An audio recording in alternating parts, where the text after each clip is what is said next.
Hi friends, இன்றைக்கி நம்ம இந்த ட்ராமாவோட அடுத்த எபிசோட் தான் பார்க்க போகிறோம். ஸோ லாஸ்ட் எபிசோடில் இதுவரை பார்த்துருந்தோம் அப்படின்னா ஹீரோயின் வந்து ஹீரோவை கிஸ் பண்ணியிருந்திருப்பாங்க. ஸோ அவனும் பார்த்தீங்கன்னா கொஞ்சம் நேரம் அமைதியாக தான் இருக்கான். அதுக்கப்புறம் புரிஞ்சுக்கிட்டு கத்திட்டு இருக்கான், ஏய் என்னடி பண்ணிகிட்ருக்க அப்படின்னு. அது எப்படி நான் என் வாயால் சொல்கிறது அப்படின்ற மாதிரி அவன் ஒரு மாதிரி பேசிகிட்டு இருக்கா. ஐயோ ஃபஸ்ட்டு நம்ம இங்கேருந்து போகணும் சாமி அப்படின்ட்டு அவன் பார்த்தீங்கன்னா தெரிச்சு ஓடிக்கிட்டு இருக்கான். அவளுக்கு ரொம்ப ஹாப்பியாக தான் இருக்குது. ஸோ வீட்டுக்கு வந்து தூங்க ட்ரை பண்ணுறான். அவனால் சுத்தமாக தூங்கவே முடியல. அந்த கிஸ் பண்ண ஞாபகங்கள் தான் வந்துக்கிட்டே இருக்குது.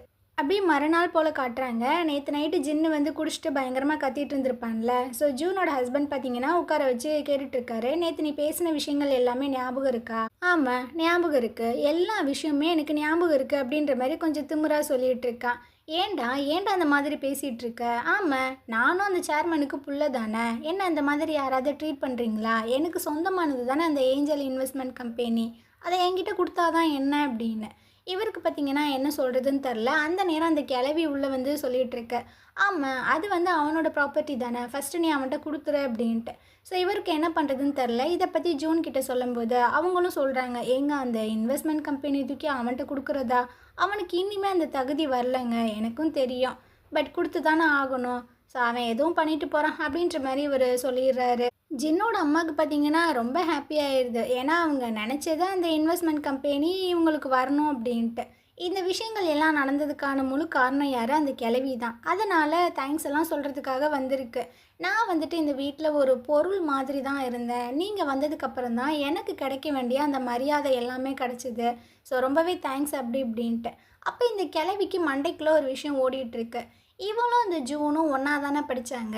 இவக்கிட்ட நம்ம சில விஷயங்களை கேட்டோன்னா நம்மளுக்கு ஏதாவது கிடைக்குமே அப்படின்னு. உனக்கு ஜூனோட பாஸ்ட்டை பற்றி தெரியுமான்னு. ஏன் அப்படின்னு இவ ரொம்ப ஆர்வமாக கேட்குறா. உனக்கு தெரியுமா தெரியாதா?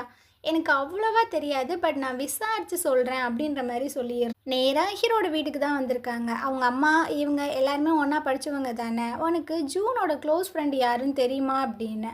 அது வந்து என்சு தான். அவள் வந்து ஃபாரினில் செட்டில் ஆகிட்டா. ஃபாரின்லேயுமே 2 பேரும் ஒன்றா தான் இருந்தாங்க அப்படின்ற மாதிரி சொல்கிறாங்க. ஸோ அவளோட நம்பரை தேடி பிடிச்சா அந்த என்சுக்கு பார்த்தீங்கன்னா கால் பண்ணுறாங்க.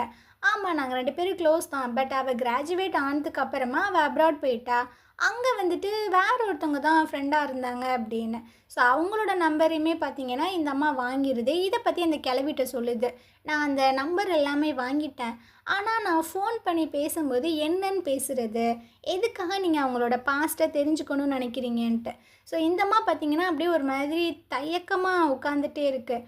ஒரு வேலை அவளுக்கு ஏதாவது அஃபேர் அங்கே இருந்ததா அப்படின்ற மாதிரி பட்டுன்னு கேட்கும்போது உனக்கு எப்படி தெரியும்னு இது ஒரு ஆர்வத்தில் சொல்லிடுது. ஓ இதான் விஷயமா? ஆமாம் ஆனால் வேறு யார்ட்டையுமே சொல்லிடாத, இது ரொம்ப சீக்ரெட்டாக வச்சுக்கணும் அப்படின்னு இந்த கிளவி சொல்லுது. சரி இதுவும் நம்மளுக்கு சாதகமாக தான் நடக்குது அப்படின்னு ஜின்னோட அம்மா பார்த்தீங்கன்னா சைலண்ட்டாக இருக்குது. இதுக்கப்புறம் ஹீரோனை காட்டுறாங்க. இவ பார்த்தீங்கன்னா அந்த ஷூட்டிங் நடக்கக்கூடிய இடத்துக்கு தான் வந்திருக்கா. பயங்கரமாக ட்ரெஸ் எல்லாம் பண்ணிட்டு வரா. ஹீரோ ஆன்னு பார்த்துட்ருக்கான். அந்த டேரக்டருமே ஆன்னு பார்த்துட்ருக்காரு. அடாடா என்ன ஒரு ப்ரிட்டியாக இருக்கா. ஆனால் இவளுக்கும் அந்த ஜின்னுக்கு நடுவில் ஏதோ ஒன்று போயிட்டுருக்குப்பா. ஜின்னுக்கிட்ட மட்டும் இவன் மாட்டிக்கிட்டா இவளோட லைஃபே முடிஞ்சு அப்படின்னு. ஸோ ஹீரோன் பார்த்தீங்கன்னா நேராக நம்ம ஹீரோட்ட தான் வந்துட்டுருக்கா. ஒப்பா அப்படின்னு. வேலை பார்க்குற இடத்துல இந்த மாதிரி கூப்பிடாத, அப்போ நான் டியர்னு கூப்பிடவா அப்படின்ற மாதிரி கேட்குறா. உனக்கு இப்போ என்ன தான் பிரச்சனை? அது வந்து இன்றைக்கி நைட்டு நான் ஒரு ரெஸ்டாரண்ட்டில் வெயிட் பண்ணுறேன், நீங்கள் வந்துடுங்க, என்னால் வர முடியாது. என்ன ஒப்பா நேற்று நம்ம கிஸ் எல்லாம் பண்ணோம், அப்போ நேற்று நம்ம டேட் போனதை தானே அர்த்தம், இன்றைக்கி ஏன் வரமாட்டீங்க? நீங்கள் பாரு தேவையில்லாமல் பேசாத அப்படின்னு ஹீரோ பார்த்தீங்கன்னா கடுப்பாகி அங்கேருந்து போயிட்டுருக்கான். இந்த சைடு ஜின்னுக்கு பார்த்தீங்கன்னா அந்த ஏஞ்சல் இன்வெஸ்ட்மெண்ட் கம்பெனியை மாற்றி கொடுத்துட்றாங்க. அதுக்கான விஷயங்கள் போயிட்டுருக்கு. ஸோ ஜூனோட அப்பா பார்த்தீங்கன்னா கையெல்லாம் கொடுக்குறாரு அந்த கம்பெனியை. இதுக்கப்புறம் நீ இந்த அப்பா நல்லா பார்த்துக்கணும் அப்படின்னு. அப்படியே ஜூனை காட்டுறாங்க. அவங்களாம் அவங்க பொண்ணு பார்த்தீங்கன்னா டூசனை மீட் பண்ணுறதுக்காக தான் வந்திருக்காங்க. ஸோ இவன் தானே காப்பாற்றினா நன்றி சொல்கிறதுக்காக வந்திருக்காங்க. மேரி பார்த்தீங்கன்னா சின்ன பிள்ளைத்தனமாகவே பேசிகிட்டு இருக்கா. அவனுக்கு ஒன்றுமே புரியலை. அவள் ரெஸ்ட் ரூமுக்கு எழுந்து போகிறாளாம். அதுக்கப்புறம் தான் ஜூன் வந்து சொல்லிட்டு இருக்காங்க, சின்ன வயசில் அவளுக்கு ஒரு ஆக்சிடென்ட் ஆயிடுச்சுப்பா. அவள் பார்க்க 26 வயசு பொண்ணாக இருப்பா, ஆனால் அவளோட மென்டல் ஹெல்த்து 13 வயசுலேயே தான் நிற்கிதுன்னு. ஓ அப்படியா, சரி ஓகே ஆண்டி அப்படின்னு. ஸோ இவங்க கொஞ்சம் காசெல்லாம் எடுத்து கொடுக்குறாங்களா? இல்லை வேண்டாம், நீ பண்ணதே எனக்கு பெரிய ஹெல்ப்புப்பா, இந்த காசை வச்சு உன் ஃப்ரெண்ட்ஸோட போய் சாப்பிடு ப்ளீஸ் அப்படின்ற மாதிரி கெஞ்சுறாங்க. இதுக்கப்புறம் ஹீரோவை காட்டுறாங்க. இவன் பார்த்தீங்கன்னா எடிட்டிங் ஒர்க்கு தான் பண்ணிகிட்டு இருக்கான். இப்போ ஹீரோயின் சொன்ன அந்த விஷயங்கள் ஞாபகம் வருது. நம்ம 2 பேரும் கிஸ் பண்ணியிருக்கோம், நம்ம 2 பேரும் டேட் பண்ணுறோம், ஒழுங்காக அந்த ரெஸ்டாரண்ட்டுக்கு வந்துடு அப்படின்னு. நம்ம எதுக்கு போகணும், நம்ம எதுக்கு போகணும், அவள் என்னமோ பண்ணிட்டு போகிறா அப்படின்னு. இருந்தாலும் மனசு கேட்க மாட்டுது. ஸோ ஹீரோயின் பார்த்தீங்கன்னா கால் பண்ணுறா. ஆமாம் நீங்கள் கிளம்பிட்டீங்களா, நான் ஏன் வரணும், நான் எதுக்குடி வரணும் அப்படின்ட்டு ஃபோனை கட் பண்ணுறானா. இல்லை இல்லை, இவன் வந்துட்டு சரிப்பட்டு வரமாட்டான் அப்படின்னு திரும்பவும் ஃபோன் பண்ணுறா. ஸோ இவன் கட்டுப்பாக அட்டன் பண்ணுறா. ஏய் நான் உங்ககிட்ட தான் சொல்கிறேன். அந்த சைடு அவள் பார்த்தீங்கன்னா ஆணு கத்திட்டு ஃபோனை கட் பண்ணி விட்றா. அவனுக்கு பயமாயிருது. ஐயோ அவளுக்கு என்னாச்சு அப்படின்னா அடிச்சு பிடிச்சி அந்த இடத்துக்கு ஓடி வந்துட்டுருக்கான். டூரா எங்கே இருக்க அப்படின்னு. பின்னாடி இது பார்த்தீங்கன்னா மூஞ்செல்லாம் மறைச்சிட்டு வந்து பயமுறுத்திட்டு இருக்கு. உனக்கு எதுவும் ஆச்சாடி அப்படின்னு. எனக்கு எதுவுமே ஆகலை, சும்மா இப்படி சொன்னாதான் நீங்கள் வருவீங்க அப்படின்ற மாதிரிலாம் சொல்லிட்டு இருக்கான். அவன் கொஞ்சம் கடுப்பாயிட்டு இருக்கான். சரி சரி டைமெல்லாம் வேஸ்ட் பண்ணாமல் வாங்க போகலாம் அப்படின்ட்டு தீம் பார்க் வந்து பயங்கர ஜாலியாக என்ஜாய் பண்ணுறாங்க. நிறைய ரைடெல்லாம் போகிறாங்க. ஸோ இதுக்கப்புறம் ஹீரோ ரிட்டன் வீட்டுக்கு வந்தாராம். ஒரு மெசேஜ் வருது, இன்றைக்கி நான் ரொம்ப ஹாப்பியாக ஃபீல் பண்ணேன், ரொம்ப ரொம்ப தேங்க்ஸ் அப்படின்னு. இவனும் பார்த்தீங்கன்னா டைப் பண்ணுறான். நானும் தான் ரொம்ப என்ஜாய் பண்ணேன், நம்ம அந்த சைல்ட்ஹுட் மெமரிஸ்க்கே நான் போயிட்டேன் அப்படின்னு. அப்புறம் என்ன நினச்சான்னு தெரில, எல்லாத்தையும் டெலீட் பண்ணிகிட்டு இருக்கான். இந்த சைடு ஹீரோன்னு பார்த்தீங்கன்னா இப்போ தான் வீட்டுக்கு வந்துட்டுருக்கா. வாசல்லே அந்த ஜின்னு வெயிட் பண்ணுறான். அவளுக்கா ஒன்றும் புரியல. ஐயோ இந்த 7:30 எதுக்கு இங்கே வந்துச்சுன்னு தெரில அப்படின்ட்டு கொஞ்சம் பயமாக இருக்குது. ஆமாம் நீங்கள் இங்கே என்ன பண்ணுறீங்க, நான் உங்ககிட்ட ஒரு முக்கியமான விஷயம் பேசணும் அப்படின்னு. சொல்லுங்கள்.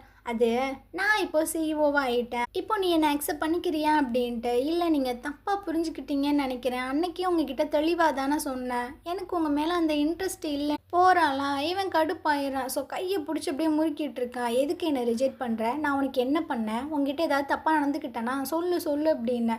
நீ இந்த மாதிரி பைத்தியம் மாதிரி நடந்துக்கிறதாண்டா எனக்கு பயமாக இருக்குது அப்படின்ட்டு அவள் கத்தி விட்டு அங்கேருந்து போயிட்டுருக்கா. அவனுக்கு பயங்கர வெறியாயிருது. அப்போ நீ வேறு யாரையும் டேட் பண்ணுறியா, இருக்கட்டும்டி அப்படின்ட்டு இவன் யாருக்கும் கால் பண்ணி பேசிகிட்டு இருக்கு. டூரா யாரையும் டேட் பண்ணுறாளா, எனக்கு அந்த விஷயங்களை பார்த்து சொல்லுங்கன்ட்டு. டூரா பார்த்தீங்கன்னா வீட்டுக்குள்ளே வந்துட்டுருக்கா. அவங்க அம்மா வந்து கேட்குறாங்க, என்னம்மா இப்போ தான் வீட்டுக்கு வரியா அப்படின்னு. அவன் இருந்த டென்ஷனில் கத்திட்டு இருக்கா. அம்மா நீ அந்த ஜின்னுக்கிட்ட என்ன தான் சொன்ன, அவன் வீட்டு வாசல் முன்னாடி நின்று கையெல்லாம் பிடிச்சி முறுக்கிட்டு இருக்கான். ஏதோ அவங்க அம்மானால தான் நான் இப்படி இருக்கேன்னு என்னென்னமோ சொல்லிகிட்டு இருக்கான். இதுக்கப்புறம் நீ அவன்கிட்ட ஏதாவது பேசுனா அவ்வளோதான், உனக்கு மரியாதை இல்லை அப்படின்ட்டு அவள் கத்தி விட்டுட்டு போயிட்டுருக்கா. ஐயையோ இவன் ஏன் இந்த மாதிரி பண்ணுறான்னு தெரியலையே, இவன் இந்த மாதிரி பேசிட்டு வந்துட்டா அப்போ நம்மக்கிட்ட அந்த காசை கேட்டால் நம்ம என்ன பண்ணுறது அப்படின்னு இந்த அம்மா புலம்பிகிட்டு இருக்கு. அந்த நேரம் கரெக்டாக ஜின்னுக்கிட்ட இருந்து கால் வேற வருது. ஐயோ நான் என்ன பண்ணுறது அப்படின்னு புலம்பி தள்ளிட்டு இருக்கு. அப்படியே மறுநாள் போல் காட்டுறாங்க. ஹீரோ பார்த்தீங்கன்னா ஒரு இடத்துல வெயிட் பண்ணிகிட்டு இருக்கான். ஹீரோயின் வந்துட்டு அப்படியே பார்த்து வந்துட்டுருக்கா. யாராவது பார்க்குறாங்களான்னு. அப்பா எதுக்கு என்ன வர சொன்னீங்க அப்படின்னு இவன் ரொம்ப ஆசையாக கேட்க, இவன் பார்த்தீங்கன்னா நான் ஒத்துக்கிறேன், எனக்கு உன் மேலே ஃபீலிங்ஸ் இருக்குன்னு. இவளா அவ்வளோ ஹாப்பியாகிடுறா. என்ன சொல்கிறீங்க, இப்போனாச்சும் ஒத்துக்கிட்டீங்களே, எனக்கு ரொம்ப ஹாப்பியாக இருக்குது. அப்போ நம்ம கிறிஸ்மஸ் எல்லாம் ஒன்றா செலிப்ரேட் பண்ணலாமா, அங்கே போகலாமா இங்கே போகலாமா அப்படின்னு. இவன் பார்த்தீங்கன்னா அப்படியே பார்க்குறான். அவன் ரொம்ப ஹாப்பியாக இருக்காளேன்ட்டு. என்னை மன்னிச்சிரு, என்ன சொல்கிறீங்க, ஏன் இப்போ தானே என்னை பிடிச்சிருக்குன்னு சொன்னீங்க. அதாவது நான் அதை மீன் பண்ணி சொல்லலை, எனக்கு உன்னை பிடிச்சிருக்குதான். ஆனால் நீ வந்துட்டு ஒரு பெரிய டாப் ஹீரோயினாக இருக்க, ஒன்று நான் டேட் பண்ணுறேன் அப்படின்னா தேவையில்லாத ரூமர்ஸு காசிப்பு நிறைய ரிப்போர்ட்டர்ஸ்லாம் வந்து எங்கள் வீட்டு வாசல் முன்னாடி நிற்பாங்க. அது என் ஃபேமிலியை தான் அஃபெக்ட் பண்ணோம். என்னோடய ஸ்டேட்டஸ் வந்து ரொம்ப கம்மியாக இருக்குது. நான் இப்போ அசிஸ்டன்ட் டைரக்டராக தான் இருக்கேன். ஸோ நான் இன்னிமே வந்துட்டு ட்ராவல் பண்ணி என்னோடய லைஃப்பில் போகணும். அது வரைக்கும் எனக்கு இது எதுவுமே வேண்டான்னு இவளும் சொல்கிறான். நம்ம சீக்ரெட்டாக டேட் பண்ணலாமே, யாருக்குமே தெரியாமல் நான் பார்த்துக்கிறேன், நீ சொன்னால் புரிஞ்சுக்கோ, என்னோடய கெரியர் எனக்கு ரொம்பவே முக்கியம் அப்படின்ற மாதிரி சொல்கிறான். அவளுக்கு ரொம்ப கஷ்டமாயிருது. இதுக்கப்புறம் இவங்களுக்கு பார்த்திங்கன்னா ஒரு ஷூட் இருக்கும் போல். அந்த ஆக்டர் வந்து இவளை பிரேக்கப் பண்ணுறான்.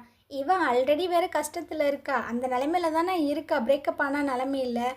ஸோ அது இதுன்னு போட்டு அப்படியே எல்லா எமோஷனும் வெளியே வந்துட்டுருக்கு. ஏன் இப்படி பண்ணுறீங்க, நம்ம 2 பேரும் லவ் பண்ணிகிட்ருக்கோம், திடீர்னு வந்து ஏன் பிரேக்கப் பண்ணுறீங்க, நான் உங்களுக்கு என்ன பண்ணேன் அப்படின்ட்டு இவ பார்த்திங்கன்னா ஓன்னு அழுதுட்டுருக்கா. அந்த ஆக்டருக்கு புரியல. ஆத்தாடி என்ன இந்த பிள்ளை என்னமோ ரியலாக பேசுது அப்படின்னா அவன் தனியாக போயிட்டுருக்கான். ஸோ டேரக்டருக்கு ஒன்றும் புரியல. ஏம்மா ஸ்கிரிப்ட் இது இல்லைம்மா, நீ எமோஷனுக்குள்ளே போகாதம்மா, வேறு ஸ்கிரிப்டுமா அப்படின்னு. ஸோ அந்த ஆக்டர் பார்த்திங்கன்னா சமாதானப்படுத்துகிறான், அவனோட எமோஷன்ஸை கொஞ்சம் கண்ட்ரோல் பண்ணுங்க அப்படின்னு.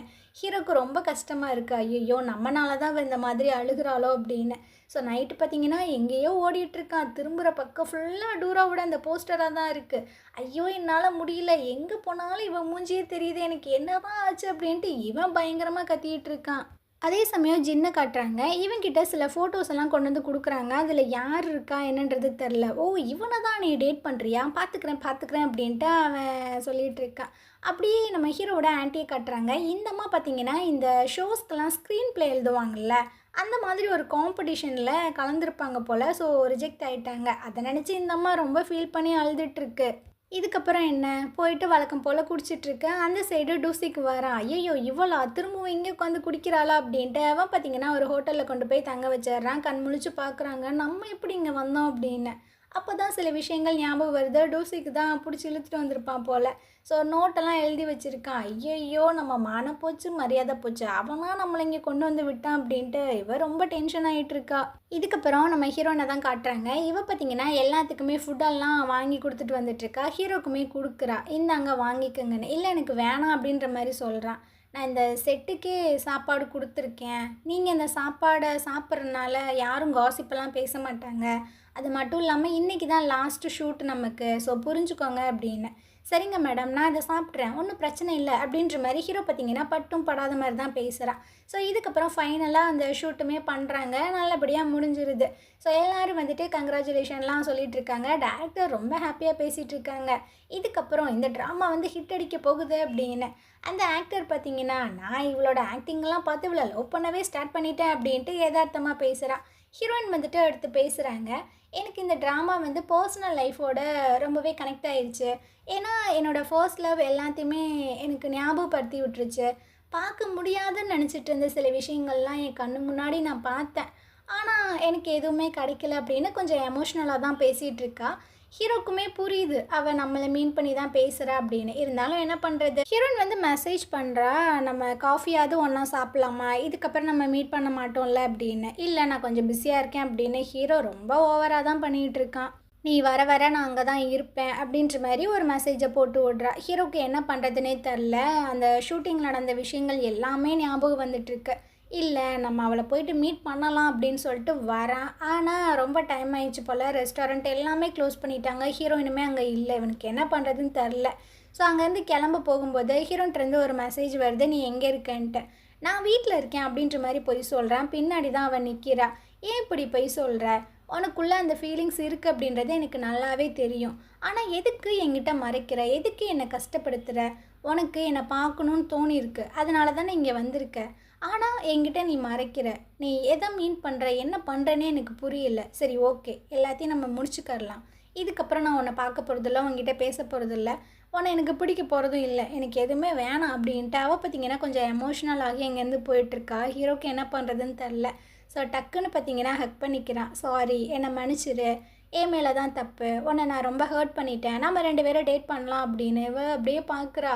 என்னது இது கனவு இல்லை உண்மை தானேன்னு. ஆமாம் உண்மை தான், நம்ம டேட் பண்ணலாம் அப்படின்னு.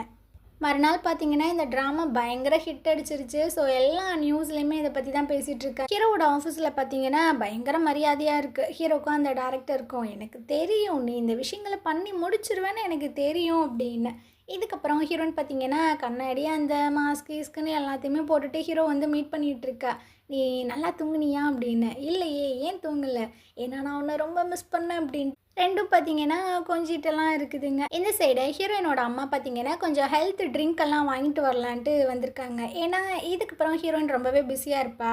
ஸோ அவள் ரொம்ப ஹெல்த்தியாக இருக்கணும் அப்படின்னு. அதே கடைக்கு ஹீரோவோட அம்மா பார்த்தீங்கன்னா அவங்க ஹஸ்பண்டுக்கு டானிக்கெல்லாம் வாங்கலான்னு சொல்லிட்டு தான் வந்திருக்காங்க. ஸோ 2 பேருமே மீட் பண்ணிக்கிறாங்க. ஹீரோட அம்மாவுக்கு பயங்கர வெறியாயிட்டுருக்கு. இந்த பொம்பளைனால தானே எங்கள் அப்பா செத்து போனாங்க, சி இவளெல்லாம் பார்க்கவே கூடாது அப்படின்னு அப்படி மூஞ்சி திருப்பிட்டு போகிறாங்களா. நில்லு, எதுக்கு இப்படி திருப்பிட்டு போகிற, அதான் உங்கள் மாமியார் வந்து காசு எல்லாத்தையுமே வட்டியோடு சேர்த்து வாங்கிட்டு போச்சுல்ல, அப்புறத்துக்கு இப்படி போகிறேன்னு. எது, என் மாமியார் உன்கிட்ட காசு வாங்கிட்டு போனாங்களா? ஆமாம், என்ன தெரியாத மாதிரி கேட்குறீங்க. உங்கள் அப்பா கொடுத்த காசுக்கு வட்டியோடு சேர்த்து போட்டு நான் கொடுத்துருக்கேன், சும்மா தெரியாத மாதிரி நடிக்காதுன்னு. இந்த அம்மா ஷாக் ஆயிடுது, என்ன ஏதோ சொல்கிறாளே அப்படின்னு. ஸோ இந்த இடத்துல இந்த எபிசோட் முடியுது. நாளைக்கு நம்ம அடுத்த எபிசோட் பார்க்கலாம். இந்த ட்ராமா உங்களுக்கு பிடிச்சிருந்தது அப்படின்னா கண்டிப்பாக நம்ம சேனலுக்கு சப்போர்ட் பண்ணுங்கள். தேங்க்யூ.